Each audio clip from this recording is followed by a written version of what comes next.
Hey, the iPad mini 7 is now expected in 2024, and I believe that we can freely say it's all over for 2023, regardless if some leaks are suggesting otherwise. While we can anticipate small changes based on published information, I'm still curious to see can A17 Pro chip land at the center, but that's not a subject of this video. I want to focus on more reasonable improvements that Apple will skip or may skip with this generation. Let's talk about it, but first the question: what do you think will Apple change in the upcoming iPad mini? Please answer and comment below. Hi friends, and welcome to Digital Marketing Channel. My name is Marco and this is your dose of latest Apple news, leaked information, tech rumors, and product reviews. Make sure you subscribe, hit the like button, and don't forget to enable all notifications so you don't miss the next video. Digital Marketing is an affiliate of Benks. I had an opportunity to test Infinity Pro Stand and to try out their Urban Pro case with a keyboard and a trackpad. I gotta say I was pleased with these products. I also got my hands on two more of their accessories: ultra high quality InvisiBoost MagSafe wireless charger with hydrogel cooling and a kickstand, as well as Infinity Mag Stand for MacBook or any other laptop, which I still use up to this date. Benks products are well crafted and have sophisticated design. Check out the link in the description and in pinned comment. Use Digital Marketing's 15 code and get 15% off. Now let's roll.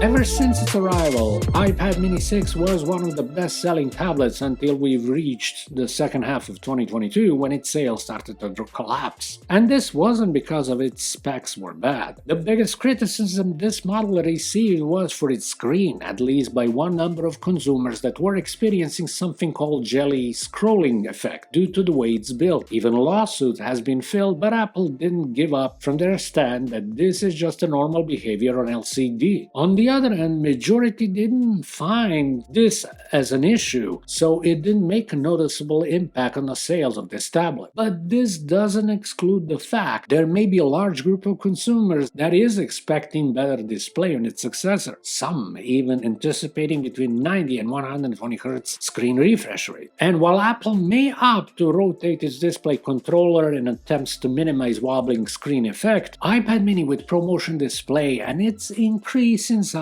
is not something that will happen yet. This takes me to the second point, and that's its design. Edge-to-edge display with 8.3-inch diagonal was one of the most extraordinary facelifts that happened to iPad mini since the introduction of its product category. But this design is only one generation old, and hoping for its next big change not only seems absurd to expect from brands such as Apple, but it's also under the question mark: would some other companies do the same so quickly as well? This includes integration of the Face ID, which some would want to see on the iPad mini too. Don't get me wrong, all these changes will eventually get to Cupertino Smollett's tablet, but not now, in few years. Another improvement that has been part of the speculations and expectations was the M-Class silicon. The moment when M1 landed at the core of the iPad Air, this became a done deal how iPad mini will be next. Although we would all like to see such a capable processor powering Apple's smallest tablet, not only it seems as a waste of potential, but the serious impact it could have on battery life. The good news is, the fruit companies showcased their next generation chip during the introduction iPhone 15 Pro lineup, made in 3nm process with support up to 8 gigs of memory. This is still a mobile chip, so if Apple really wants to bring more muscle to the iPad mini, such alternative would be worth considering. Finally, the camera at the front. I think almost everyone warm welcomed relocation of the forward-facing shooter to the side bezel and a landscape mode on the iPad 10. There is no reason to doubt that similar trend will catch on both iPad Pro and iPad Air models. But with iPad mini, things are not that simple. Due to its size and lack of any kind of their in-house keyboard accessories, it seems that Apple is still looking at the iPad mini as a device much closer to the iPhone than to its fellow tablets, rather as a digital reader than something like a multimedia device or productivity tool. As such, it's acceptable to observe it as a product which will mainly be used in portrait mode, so we can assume that the front-facing camera will not be relocated with its next iteration. I'm sorry.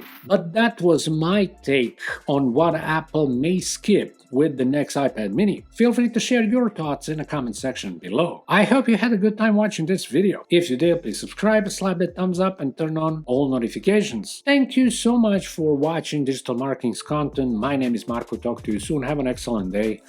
Bye.